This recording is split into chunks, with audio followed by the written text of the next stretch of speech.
working capital. We saw fixed capital. Now our point of discussion is on the working capital. Working capital means the portion of capital invested in short-term assets. So that part of capital which is invested in short-term asset is known as working capital.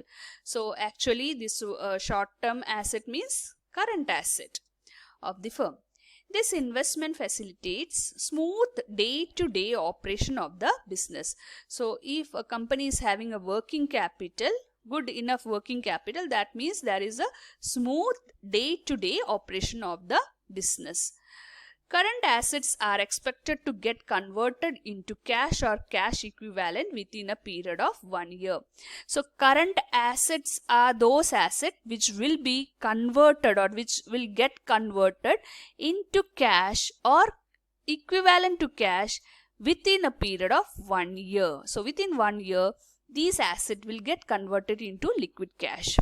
Examples of current assets are cash in hand, cash at bank, marketable securities, bills receivable, debtors, finished goods, inventory, work in progress, raw materials, and prepaid expenses. So these are the list of current assets, and these assets will get converted into cash within a period of 1 year. Now there are certain factors which will affect the working capital requirement. That is, how much working capital is required for a firm. That decision have to be made on some factors. So now let us discuss those factors which affect the working capital requirement. The first factor is nature of business.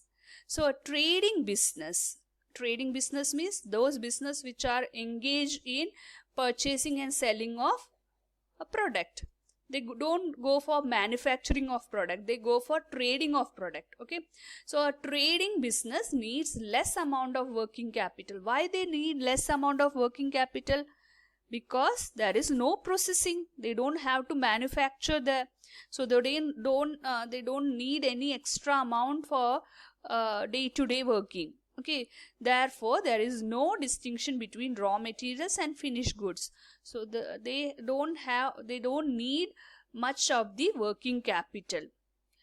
Then, however, working capital requirement of a manufacturing business, a place where manufacturing of a product take place, there the working capital requirement is more, since raw materials needs to be converted into finished goods before any sale can become possible. So a raw material, that some processing take place and it will be converted into finished goods. So during that processing period, day-to-day basis, cash is required, isn't it? So for there will be so many expenses. To cover that expenses, working capital is required.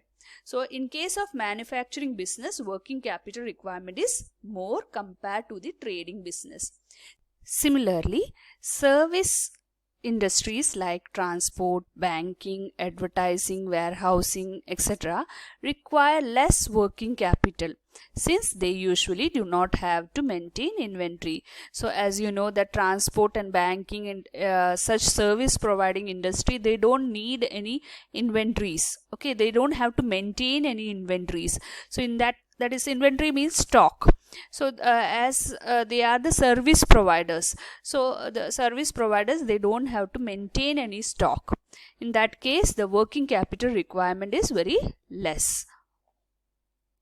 Next factor is scale of operation. So scale of operation means a large scale organization requires larger amount of working capital as compared to small scale organization, because the amount which they have to invest in inventories, debtors and cash required is generally high. So the amount of cash being invested in these inventories and debtors and all that other factors is more in case of large scale organization compared to the small scale organization. So we can say that working capital requirement is more in large scale organization because the amount or the quantum of inventory, debtor, cash required is higher in these organization compared to the small scale organization. Next point is business cycle. So in case of boom, the production as well as sale are likely to be higher. As a result, the working capital requirement will be higher. So business cycle means business have more both boom period and depression period.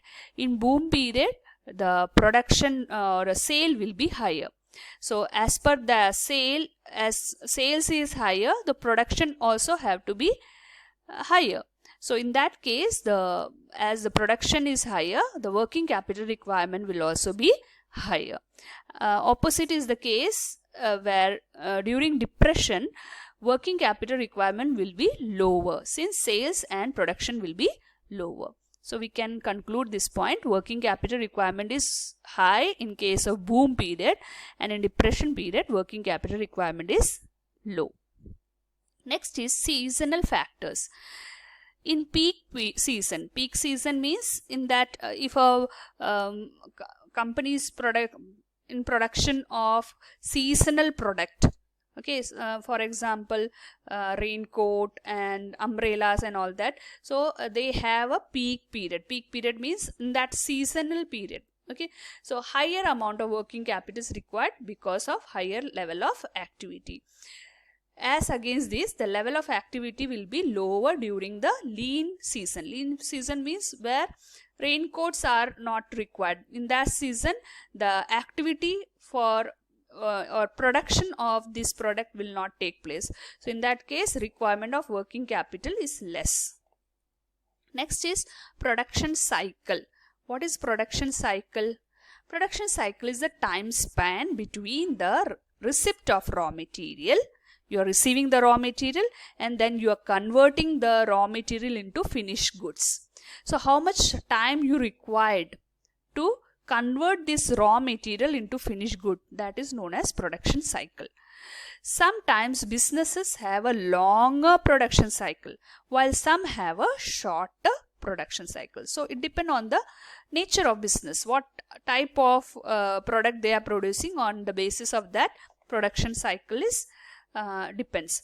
So duration and the length of production cycle affects the amount of fund required for raw materials and expenses. So we can conclude this point that working capital requirement is more when longer production cycle is if your production cycle is a longer one, then you must have a working capital requirement is more, and as against the shorter production cycle. Next point is, sixth point is credit allowed. Different firms allow different credit terms to their customers. These depend upon the level of competition that a firm faces as well as the credit worthiness of their customers.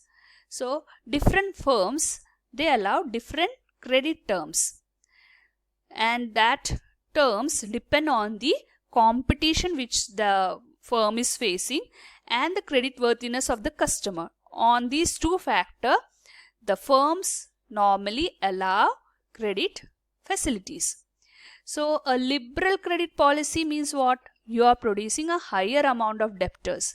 You are selling your product on credit basis. So credit basis means you will not get cash immediately. Within 1 year you will get cash from your debtor, but you will not get it immediately. So that means increase in the requirement of working capital. So more liberal credit policy means what? You will not receive the cash immediately but in future dates. So your working capital requirement will be more if credit is allowed by you to the customers. Next is credit availed. Credit availed means the credit given by supplier to us. If a firm gets more credit period on its purchases from the supplier, so suppose we are purchasing raw material from our suppliers on credit. we are supposed to give the cash to our suppliers on some future date.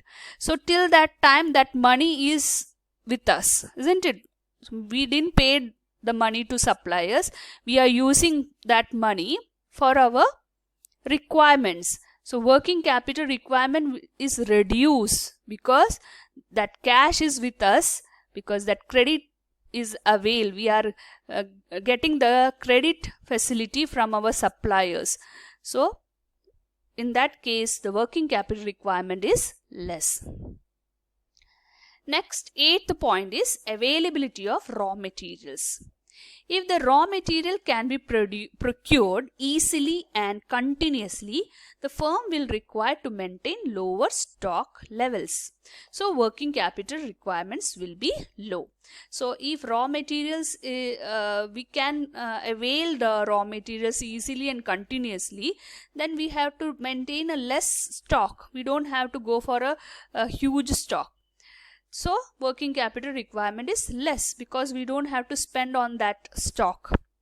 However, if the raw material are not easily and continuously available, then working capital requirement will be high because we have to keep the stock of the goods. So at that time, working capital requirement will be high. Next is the level of competition. Higher level of competition may necessitate larger stock of finished goods to meet urgent orders from customers. Competition may also force the firm to extend liberal credit terms. As a result, the working capital requirement increases. So if your product or if your company is facing a higher level of competition, then what is required? You are supposed to meet the urgent order from your customers. So whatever order comes, you have to meet it immediately because you are facing competition in the market. So you should not lose your customers. So to fulfill their requirements, you are producing the product urgently and meeting their requirements. So in that case, higher working capital is required. Okay. Next point is growth prospects.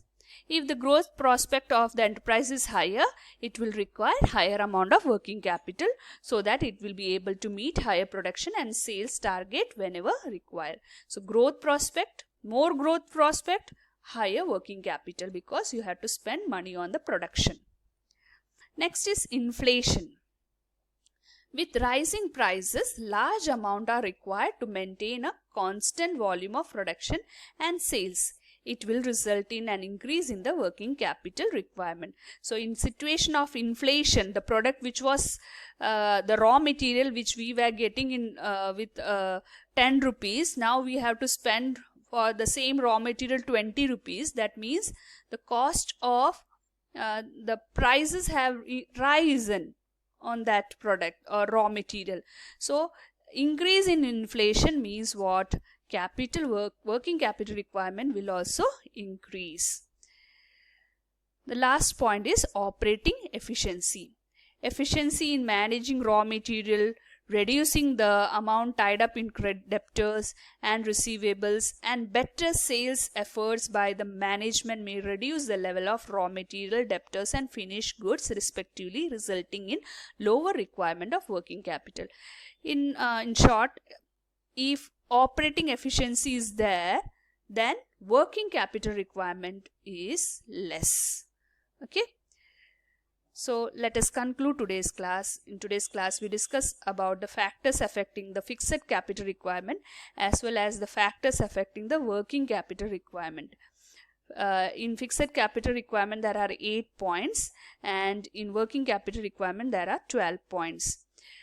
And you have to study the main head by heart it thoroughly, and the explanation you can do by your own. Okay, after understanding the concept. Attend the test paper attached along with this session related to this particular topic. We will meet in the next session with a new topic. Till then, goodbye.